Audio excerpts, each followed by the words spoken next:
Professor, eu quero saber se o senhor está usufruindo bem do ano santo que a gente já começou, não é? Será que a gente está conseguindo ter a compreensão exata de que estamos num ano santo? Olha, Ronaldo, graças a Deus. A gente tem falado já aqui um pouco também, e é muito importante que a gente tome consciência da importância do Ano Santo, desse jubileu, porque isso acontece a cada 25 anos. Não é? E antigamente, no Antigo Testamento, era a cada 50 anos, mas a igreja, a partir do ano 1300, com o Papa Bonifácio VIII, passou a fazer a cada 25 anos, para que a gente tenha um tempo de graça, né? com menos intervalo de tempo, vamos dizer assim. É um tempo de muitas graças, de muitas bênçãos. A gente tem que, em primeiro lugar, lembrar aquilo que Jesus disse para Pedro, né? Que você ligar na terra, eu ligo no céu. Então, quando o Papa define um ano santo, é um ano santo. Ou seja, é um ano da misericórdia de Deus, é um ano de nós estarmos assim, mais próximos da graça de Deus, né? Mais próximo da nossa reconciliação com Deus, na renovação espiritual. Né? E, como diz o Papa Francisco, é um tempo de peregrinação na esperança, peregrinos da esperança. Ele coloca como tema básico, né, a esperança. A esperança não decepciona. Aquilo está na carta de São Paulo aos Romanos, né, capítulo 5, versículo 5. E aí começa esse ano com a porta, né, que o Papa abre lá do Vaticano e que depois os bispos abrem também nas suas catedrais. Né? E essa porta, quem é essa porta? Essa porta é o próprio Jesus. Né? Jesus, eu sou a porta das ovelhas. Quem entra por essa porta, entra e sai, né, com o seu pastor. Ou seja, é um tempo de convivência maior com Jesus. Professor, no dia da abertura da Porta Santa, ou melhor, no dia da abertura do jubileu nas dioceses do mundo, o que aconteceu aqui também no Brasil, em nossas dioceses, eu caí em mim com uma percepção que eu falei, meu Deus, é muito grande o que está acontecendo agora. Nós estamos começando um ano santo. Isto quer dizer, todos os dias deste ano, a partir de agora, serão dias santos. E cada dia santo deste tem algo a me convidar, a me oferecer e a me garantir também. É uma garantia. E a me garantir o céu. Basta que eu viva adequadamente. Eu estou errado, professor, em dizer que não vai ser somente a Semana Santa deste ano que será santa, mas cada dia deste ano nós podemos tratar como dia santo. Todas as semanas desse ano serão semanas santas. Estou correto ou estou enganado? Não, perfeitamente correto. É um ano santo que acontece só a cada 25 anos. Então não é algo ordinário, é algo extraordinário. É um ano em que a graça de Deus vai estar mais disponível a nós. É importante as pessoas entenderem o que é a graça de Deus. A graça de Deus é a própria participação na vida divina. Aquilo que a gente não consegue fazer com a nossa força humana, com a força de Deus, a gente consegue fazer. Então, deixar os pecados, deixar aqueles vícios difíceis de deixar, né? Conseguir graças especiais, por exemplo, para os problemas de família, problemas até de saúde. Enfim, é um tempo de graça. Né? Então, realmente, é preciso a gente acreditar nisso. Primeira coisa é acreditar nisso e ter vontade, ter sede de participar desse tempo de graça. Né? Basicamente é isso mesmo. É um tempo, então, de reconciliação com Deus, né? Um tempo de ter esperança em Deus, né? Conforme o Papa coloca como tema, né? para esse ano. Bom, um outro aspecto importante que o senhor acaba de tocar. É um ano para nós alimentarmos a esperança. Sobretudo se a gente vem muito decepcionado, muito frustrado, se a gente vem com uma vida que não consegue mais enxergar bons sinais no mundo, na nossa casa, na nossa vida particular, nas realidades que a gente vive. Primeiro de tudo, um convite à esperança, isto é, levante a cabeça para o alto, Deus se aproxima, Deus está mais perto ainda neste ano santo, dizendo para você levantar e novamente acreditar, novamente esperar, novamente confiar. É isso, né, professor? Sem dúvida, Ronaldo. A esperança não decepciona. É uma frase bíblica. Se é uma frase bíblica, é uma frase divina. Né? A gente sabe que Deus é maior do que tudo. Não há problema que seja maior do que Deus. Então, a gente não perder as esperanças. Por pior que seja a situação, a gente acreditar que o mundo está nas mãos de Deus, a vida está nas mãos de Deus, confiar nisso, rezar, né? E continuar a nossa vida um dia de cada vez, renovando essa esperança a cada dia. Nesse tempo de crise que nós estamos vivendo, crise, a gente vê crise na família, a gente vê crise no nosso país, muita crise no nosso país. Quem acompanha o noticiário sabe disso, é crise econômica, é crise moral, né, no nosso país, é crise no mundo, né? O mundo de costas para Deus, o mundo vivendo uma imoralidade, não só imoralidade de guerra, mas imoralidade em todos os campos, mas Deus é mais do que tudo isso. O Papa João Paulo II dizia: a última palavra na história não será a vitória do mal, será a vitória do bem.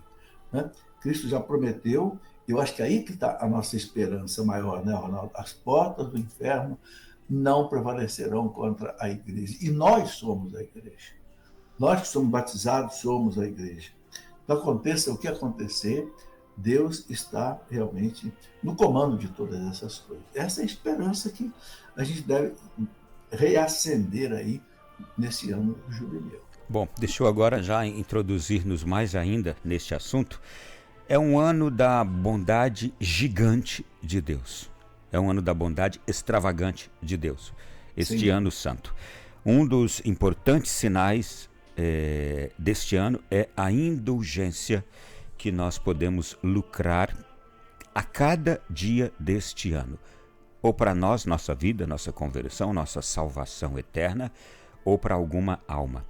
E eu gostaria de entrar justamente nesse assunto com o senhor. E primeiro, eu vou querer saber do senhor, primeiro, o que é indulgência, o que é estado de graça, depois pré-requisitos para nós lucrarmos indulgências. Então, primeiro eu quero ouvir do senhor. É um termo que ficou bastante desgastado e que talvez as nossas universidades tenham prejudicado muito a compreensão dessa extravagante bondade de Deus que se chama indulgência num ano santo como este e em momentos particulares da igreja. Mas como é que o senhor consegue nos explicar sobre as indulgências? Bom, Ronaldo, é preciso a gente lembrar o seguinte, eu gostaria de começar um pouquinho lá atrás. Como é que surgiu a ideia de indulgência na igreja? Isso começou lá no primeiro século, com as chamadas cartas de paz. O que são essas cartas de paz?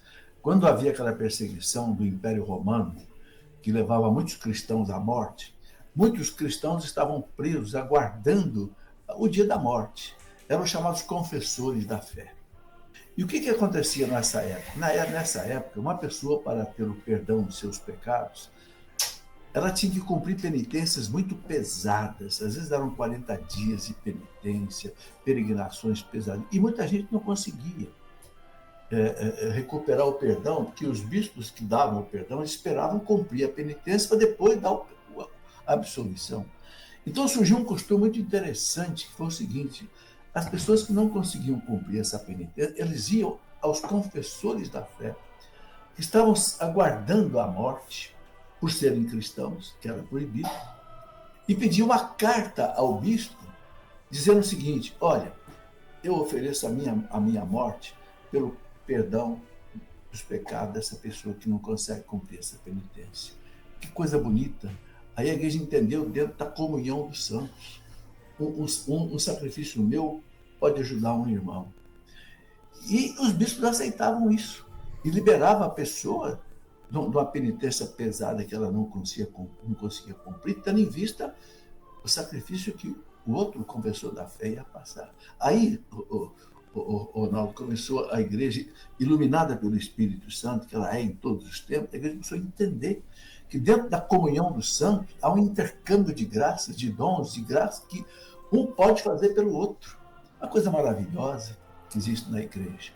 Então, aí surgiram as indulgências. O que é a indulgência? Para entender a indulgência, tem que entender uma coisa. Quando acontece um pecado, sobretudo o pecado grave, ele tem duas consequências. a chamada culpa e a chamada pena. O que é a culpa? A culpa é a ofensa a Deus. Que o pecado grave, ele causa uma culpa infinita diante de Deus. Por que uma culpa infinita? Porque ela fere a majestade infinita de Deus. Não é um pecado contra um irmão, contra um prefeito, contra um governador, contra um presidente, não, é contra Deus. Então, essa culpa diante de Deus, ela só pode ser perdoada pelo próprio Deus. E a igreja perdoa no sacramento da confissão, que é pelo derramamento do sangue de Cristo. Então, isso é a culpa. O pecado, primeira coisa, ele fere a majestade infinita. Por isso que a pessoa que morre impenitente, num pecado mortal, não quer se arrepender, ela vai para o inferno. Por quê? Porque ela brigou com Deus radicalmente. Ofendeu a Deus infinitamente. Então, a confissão perdoa a culpa. Mas fica a pena. O que é a pena? É a consequência do pecado. Que consequência é essa? As sequelas do pecado. Primeira coisa, o pecado me torna menos santo. Isso já é uma coisa. O pecado fere a igreja também, não só a Deus, porque nós somos uma comunhão. Aí, o pecado pode ter ferido um irmão, por exemplo, alguém que prejudicou alguém, entende? Enfim, o pecado ele deixa uma sequela. Essa sequela que ela precisa ser eliminada, ou nesta vida ou no purgatório. Nesta vida, como é que você pode eliminar essas sequelas? Com tudo aquilo que você faz de bom. As orações, os sacrifícios, as esmolas, as penitências, os jejuns, tudo que você faz de bom, isso vai como que descontando, vamos dizer assim, aquilo que você precisaria cumprir no purgatório, se você tiver que ir para lá, não é? Até que você chegue à perfeição. Eu escrevi 2 livros, Ronaldo, que eu explico isso com detalhe, quem quiser ler. Um livro sobre as indulgências e um livro sobre o purgatório. Então, na própria Canção Nova tem esses livros aí, na livraria Canção Nova tem esses livros aí. Bom, então, 2 coisas, o pecado. A culpa e a pena. A culpa é na confissão que você tem a reconciliação com Deus. A pena você cumpre ou na vida, ou você, se você não morreu perfeitamente santo, você vai cumprir no purgatório. O nosso catecismo, ele fala no parágrafo 1030 o seguinte: aqueles que morrem na amizade de Deus, mas não estão perfeitamente santificados, passam por uma purificação depois da morte, que a igreja chama de purgatório. Essa palavra não tem na Bíblia, a teologia católica que criou, entende? E aí uma coisa muito importante que é o seguinte, que a alma que vai para o purgatório completar sua purificação ali, ela não pode fazer nada mais por ela mesma. Por quê? Porque com a morte termina o tempo de conquistar méritos diante de Deus. Por isso que a igreja compara uma alma no purgatório com a alma que está numa prisão. Ninguém consegue prender uma alma, a alma é espiritual. Então, essa analogia quer dizer o seguinte: uma pessoa que está presa, ela não pode fazer mais nada por ela. Alguém tem que levar comida, alguém tem que levar remédio, alguém tem que levar tudo, porque na prisão não tem nada. Então, a alma que está no purgatório, ela não pode mais fazer nada pela santificação dela. Ela pode até rezar por nós. O catecismo fala isso. E quanto mais você reza pelas almas do purgatório, mais a oração delas por nós se torna eficaz. Isso está escrito no catecismo da Igreja Católica. Mas ela, por ela mesma, ela não pode fazer nada. Então, quem é que ajuda a alma a se purificar? Nós, com as chamadas indulgências, que pode ser parcial ou pode ser plenária. A indulgência parcial é uma coisa que você faz pela alma e que você alivia parte das penas que ela teria que comprar. Então, o Manual das Indulgências, que foi aprovado pelo Papa Paulo VI em 1967, traz 70 orações indulgenciadas. Um simples sinal da cruz bem feito, oferecido para a alma do purgatório, é uma forma de indulgência parcial.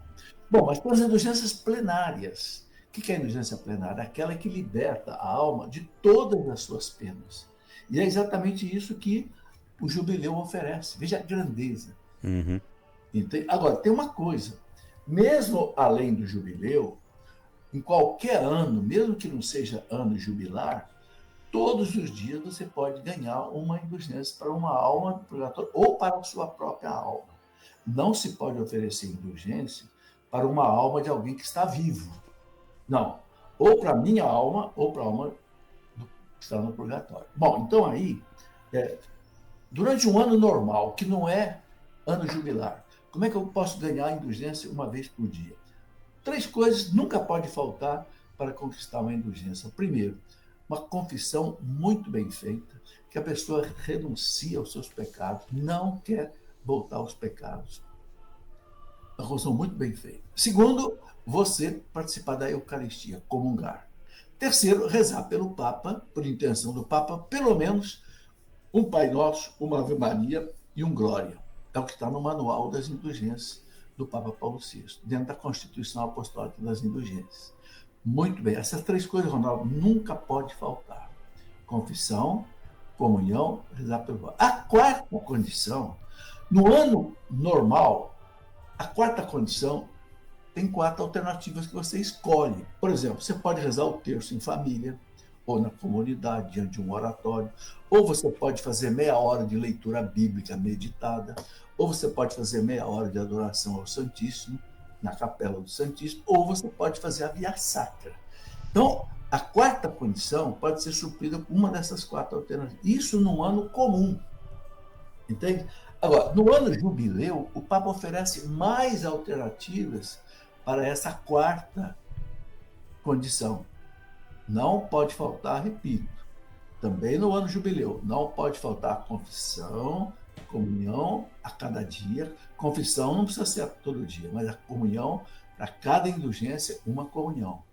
E a oração pelo Papa, né? O Papa recomenda o credo, né? Recomenda já mais na igreja, né? O credo, um Pai Nosso, uma Maria e o Glória. Ok? Agora, uma porção de alternativas que o Papa coloca para a pessoa conseguir a indulgência, por exemplo, as peregrinações e visitas aos lugares sagrados. Nas dioceses, os bispos, eles definem quais são os lugares sagrados que a pessoa pode ganhar indulgência. Né? Normalmente, a catedral e alguns santuários, os santuários marianos, né? São locais que normalmente os bispos colocam como uma pessoa indo ali, né? Ali pode mesmo, se for o caso, depois que ela já se confessou, ela pode ali mesmo participar da missa, comungar e já rezar por intenção do Papa, né? E pronto, ali ela já ganha a indulgência plenária, né? Pela peregrinação ao santuário que ela vai, ou à catedral. Em cada lugar o bispo vai definir, tá certo? Sim. Uma aula fantástica, essa que o senhor nos trouxe aqui agora, em pouquíssimos minutos. Uma instrução, professor, uma orientação fantástica que o senhor acaba de nos trazer aqui. E o que é mais ainda, que nos chamou bastante atenção, e logo no começo da sua fala, as almas que estão no purgatório não podem fazer nada por si mesmas. E por isso dependem da nossa oração. Professor, eu tive um bom pai, eu tive uma boa mãe, mas eu sei que eles estavam longe de terem vivido uma vida santa. Muita gente pode carregar isso no coração. Eu tive um bom filho que morreu, eu sei que ele era um menino bom, mas ele não morreu em estado de graça, e não era uma pessoa que ele tinha uma vida santa, não. Mas era um bom filho. É por essas pessoas que a gente lucra a indulgência, né, professor? Sim. Bom, normalmente, Ronaldo, por todas as pessoas que já faleceram. Porque quem de nós vai morrer perfeitamente santo? Uhum. Eu só conheço uma pessoa que disse isso, que ela ia direto para o céu, Santa Teresinha, menina Jesus. E foi mesmo. Né? Ela dizia, eu fiz tudo o que ele pediu aqui na Terra, ele vai fazer também o que eu vou pedir para ele. Né? Mas quem é de nós que vai morrer perfeitamente santo? Então, a gente precisa realmente socorrer as almas do purgatório. É uma graça muito grande. Agora, Ronaldo, eu queria colocar uma coisa aqui que eu acho importante as pessoas entenderem. Pode parecer para muita gente, mas esse negócio está muito fácil demais, então, pelo amor de Deus, assim, eu quero lembrar uma coisa. Qual é a base da indulgência, dessa misericórdia de Deus? São os méritos de Cristo, da Virgem Maria e dos santos. Entende? O que a igreja faz? Ela tem o poder diante de Deus de como que sacar, vamos dizer assim. Entende? desses méritos da morte e paixão de Cristo, que tem valor infinito, dos sofrimentos da Virgem Maria, do sofrimento dos santos, dos mártires, dos doutores, de toda essa multidão de santos que se sacrificou por Deus.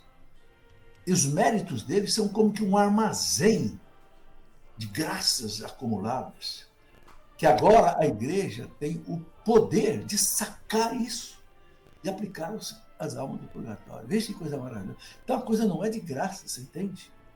Uhum. Professor, tem uma outra coisa aqui também que eu gostaria muito de ressaltar. Este Ano Santo, e pensar exatamente em tudo isso, em oferecer a nossa prática de santidade, porque é uma prática de santidade que nós vamos viver, e oferecer por aquelas almas que precisam de nós, que precisam da nossa intercessão. O que é extraordinário no Ano Santo é que, primeiro, isto vai nos levar à nossa própria santificação aqui na Terra. Também. E tem um outro aspecto. A cada dia deste Ano Santo, eu posso, por dia, tirar uma alma do purgatório, me mantendo em estado de graça. Isso também é uma verdade. Eu posso, daqui até o final deste ano, oferecer para o céu 2 aviões cheios de almas que estavam no purgatório, né? Ronaldo, até mais. Você sabe que na Bula Pontifícia tem aqui um dado interessante, que é o seguinte, que nesse ano jubilar, né, determina a indulgência, o próprio Vaticano, né, o próprio Santa Sé, que, olha, desde que eu vou ler o que está escrito aqui na Bula. Os fiéis que terão participado o ato de caridade a favor das almas do purgatório, se aproximarem legitimamente do sacramento da comunhão uma segunda vez no mesmo dia, poderão obter 2 vezes no mesmo dia a indulgência plenária. Meu Deus, eu não tinha ouvido isso. Isso eu não sabia. Aplicável apenas aos defuntos. Tá? Tá aqui, eu estou lendo aqui o documento que é do Vaticano, como obter as indulgências plenárias. Né? Então, vejam, só neste ano, no ano normal, você não pode lucrar mais de uma indulgência por dia. Mas no jubileu, está escrito aqui, a pessoa pode participar de 2 missas, 2 eucaristias. Pelas almas do purgatório, ela pode conquistar 2 indulgências por dia. Então, é mais 365, é o dobro. Sim. Professor, eu não quero abusar muito do seu tempo também. São 5h28 agora, gente. Nós estamos ao vivo com o professor Felipe Aquino. E eu posso também oferecer o meu estado de graça, que é o quê? Eu estar bem confessado, eu estar bem comungado, que é comungar realmente, é participar da missa em espírito verdadeiramente ali contrito, sem distrações da Santa Missa. Eu posso, estando rezando nas intenções do Papa, as orações que o senhor aqui também nos explicou. Eu posso, visitando essa igreja jubilar, este lugar de peregrinação, estando ali, bom, fazendo tudo, cumprindo os pré-requisitos. Eu posso fazer isso também por aquela alma de alguém que teve uma vida muito ruim, um assassino, uma pessoa que cometeu vários crimes, uma pessoa que, bom, pelas piores pessoas, mas que eu não sei se estão no inferno ou no purgatório. Posso fazer isso por essas pessoas também? Ronaldo, ninguém sabe da definição eterna de uma pessoa. A gente sabe que até no último instante de vida a pessoa pode se arrepender. Vou contar aqui uma história rapidinha, que talvez, certamente vocês já sabem, que é da vida do Cura d'Ars. O Cura d'Ars, um dia, ele estava, São João Maria Vianney, ele estava rezando uma missa de manhã, no fundo da igreja tinha uma mulher de preto, lá por volta do ano 1800 e pouco, e a mulher chorando copiosamente porque o marido tinha suicidado. E naquele tempo, suicídio era sinônimo de condenação ao inferno, algo que a igreja não considera assim, né? Depende das circunstâncias. Bom, quando terminou a missa, o Cura d'Ars foi lá conversar com ela, e disse para ela: pode parar de chorar, seu marido não está no inferno, seu marido está no purgatório. Ela disse: mas como, padre? Ele suicidou, pulou da ponte aqui no Rio, suicidou, morreu lá embaixo. Ele disse assim: você lembra que no mês de maio você rezava algumas orações a Nossa Senhora, e de vez em quando ele rezava com você?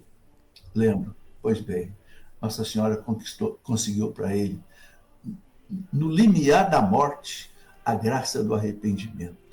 Ele se arrependeu, ele está no purgatório, pode rezar pela alma dele.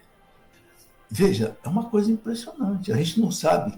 Por isso que a igreja, ela nunca disse o nome de uma pessoa que está no inferno. Não quer dizer que o inferno está vazio. Mas a igreja, na prudência dela e na confiança da misericórdia de Deus, a igreja sabe que até no último instante de vida, por isso que na Ave Maria a gente reza agora, e na hora da nossa morte, quem sabe se é na hora da nossa morte que eu consigo uma graça do arrependimento. Entende? Então, em princípio, a gente deve oferecer para qualquer pessoa, porque nós não sabemos qual é o destino eterno dessa pessoa, não sabemos onde é que essa pessoa está. Professor, e a mesma indulgência plenária que eu posso tirar do purgatório, que eu conquistar, que eu lucrar, essa indulgência que eu lucrar no dia de hoje, cumprindo aqui todos esses requisitos, que eu lucrar por uma pessoa que não foi tão ruim assim, mas eu sei que ela também não foi para o céu direto, então eu estou... Por exemplo, eu pensei nisso, professor, neste ano, eu vou escrever num caderninho centenas de nomes ali que eu pretendo, sempre mantendo a minha vida em estado de graça neste ano, participando das Santas Missas, oferecer cada missa, cada momento daquele que eu ir a uma igreja jubilar, eu quero oferecer por uma alma, vou escrever num caderninho vários nomes. Eu sei que tem algumas ali boas pessoas que eu acredito, no meu entendimento, na minha concepção, de que não foram direto para o céu, mas precisam de sair do purgatório. Mas a mesma indulgência plenária pode tirar, no mesmo dia, na mesma hora, uma alma mais ou menos daquela alma terrível, pior, que talvez não tenha ido para o inferno. A mesma indulgência, ela pode tirar na mesma hora aquela pessoa que teve uma vida terrível, que foi adúltero, que foi isso, que foi aquilo outro, fez tantos males aqui, abandonou família, aconselhou aborto, ou praticou aborto e tantas outras coisas. A mesma indulgência plenária pode tirar uma pessoa de vida razoável de uma pessoa de vida terrível na mesma hora? Pode, se a alma estiver no purgatório. Entende? O que é determinante aí é o seguinte: a pessoa conquistou o purgatório ou não? Ou foi para o inferno? Se foi para o inferno, acabou, não tem mais o que fazer. Mas se ela, por aquilo que eu falei, uma graça especial de Deus, um arrependimento, ela consegue o purgatório, e aí, Ronaldo, a gente tem que acreditar muito na misericórdia de Deus. Um pai não vai abandonar um filho de qualquer jeito, a gente sabe disso. Nós somos filhos de Deus. Então, se a alma está no purgatório, independente dela ser uma alma que viveu muito mal ou que viveu bem, se ela conquistar, ela ganhar uma indulgência plenária, a igreja ensina que pelos méritos de Cristo, dos anjos, da Virgem Maria, etc., ela conquista a vida eterna. Bom, e para concluir, eu também tenho que cuidar da minha alma, né, professor Felipe? Então, este ano este ano santo, é para que eu também, podendo fazer isso pelos outros, mas que eu faça também pensando na minha própria vida, porque é um ano santo para eu estar me santificando, me tornando muito melhor. Ao final dele, eu tenho que constatar que eu também melhorei muito e que esse ano serviu para mim também. Então, que eu aproveite a graça para viver também por mim este ano santo, né? Sim, sem dúvida. Por isso que a indulgência é para a nossa alma ou para uma alma do purgatório. Exatamente. Não podemos oferecer para uma alma de alguém que está vivo. É exatamente isso, né? Sim. E sabe, Ronaldo, isso que você falou aí é uma coisa que eu faço há muito tempo também, graças a Deus. Eu levantei todos os falecidos da minha família, inclusive eu entrei na árvore genealógica da minha família, do lado do meu pai, do lado da minha mãe, até quarta, quinta geração antes de mim, né? Do meu pai, da minha mãe, do meu sogro, da minha sogra. Levantei pelo menos aí umas... E outra coisa, amigos que já faleceram, colegas que já faleceram, eu levantei mais de 100 nomes de pessoas. Isso já faz tempo. E eu faço a mesma coisa que você está dizendo aí. Eu pensei exatamente em fazer isso nestes dias últimos agora. Cada dia você vai quitando ali, ó, para essa alma, Senhor, para essa alma. E é preciso dizer a Deus, eu quero oferecer essa indulgência para esta alma dessa pessoa. Uhum. Entende? É uma graça maravilhosa que a gente tem que aproveitar. Né? E eu quero lembrar, né, que é uma caridade muito grande. Uma caridade muito grande. Né? Eu me lembro que a minha mãe dizia, que ela, citando Santa Teresinha, ela era muito devota, Santa Teresinha, que se você tira uma alma do purgatório, amanhã essa alma lá no céu vai tirar você do purgatório também. Olha que lindo, tá aí. Professor, eu quero aqui agradecer enormemente sua presença, mas eu vou lhe pedir ainda um favor extra, se o senhor pode nos tirar uma dúvida aqui, e mudando de assunto completamente, tá? Mas só para aproveitar a sua presença. Tudo bem. Nós vimos nessa festa da Epifania os Reis Magos seguindo a estrela, para chegar até o menino Jesus para adorá-lo. Isto diz de astrologia. Quando a astrologia é uma prática ruim, quando a astrologia não é bem compreendida e bem vivida. Porque a gente vê por aí um monte de gente praticando adivinhações. Veja, Ronaldo, são duas coisas diferentes. Astronomia e astrologia. Astrologia é superstição. O que é astrologia? Os babilônicos acreditavam que os astros eram deuses. Então, por isso que botavam o nome de Júpiter, de Vênus, de Mercúrio. Né? Pensavam que os astros fossem deuses, porque eles não tinham conhecimento astronômico, não sabiam que os astros são simplesmente ou sólidos ou nuvens gasosas. Não tinham. Pelo espanto que tinham diante dos céus, achavam que eram deuses. Não são deuses coisa nenhuma. Né? Então, acreditar na astrologia é, para nós, superstição total. Agora, diferente da astronomia. Né? O que os magos viram, e os que eram esses magos da Pérsia? Eram sábios que tinham conhecimento de astronomia. Porque quem sabe que a astronomia, nós era estudada desde o tempo dos egípcios, 2, 3 mil anos antes de Cristo. Ptolomeu, etc., já estudava. Entende? E estes magos, eles que, embora fossem pagãos, mas eles já frequentavam as sinagogas dos judeus, eram chamados neófitos, né? Embora pagãos, havia muito isso, né? Os judeus se espalharam pelo mundo, em cada lugar eles montavam sua sinagoga, eles não se misturavam com os outros. E muitos se achegavam a eles. E os rabinos judeus diziam que quando o Messias chegasse, haveria um sinal no céu, uma estrela muito brilhante. E esses magos, esses sábios, claro, aí movidos pela graça de Deus, pela confiança, eles viram o sinal do Messias. Claro que por inspiração de Deus na sua inteligência. E sabiam que o Messias ia nascer em Jerusalém, para eles, na Palestina. Então, movidos pela fé, foram por lá. Tanto é que chegaram lá e perguntaram: onde é que está o rei de vocês que nasceu? Nós viemos adorá-lo. Veja a convicção deles. E é interessante que quando chegaram ali, a estrela desapareceu. Depois daquela conversa com Herodes, etc. E eu penso que eles podiam até ter desanimado de talvez querer voltar para a Pérsia, lá, a terra deles, né? Mas a igreja reapareceu. Reapareceu depois, eu acho que a igreja sumiu, o Herodes não vê. Mas depois a igreja, a estrela, reapareceu e conduziu eles até a casa onde estava José e Maria, o menino. Olha que coisa interessante. Essa estrela é a fé que conduz, né? Aí, obra realmente de Deus, né? Que manifesta o quê? A manifestação de Jesus aos pagãos, a grande beleza e ensinamento da Epifania. Tá aí. Obrigado, professor. Foi um prazer ouvi-lo aqui. Desejo ao senhor um feliz ano santo de 2025. Amém. E eu desejo a você, a todos os seus ouvintes aí, que com muita sede te ouvem e te acompanham aí todos os dias. Um grande abraço, Ronaldo. E que nos encontremos mais neste ano, hein? Tá bom? Foi um prazer. Fico aqui à sua disposição. Tá bom, obrigado.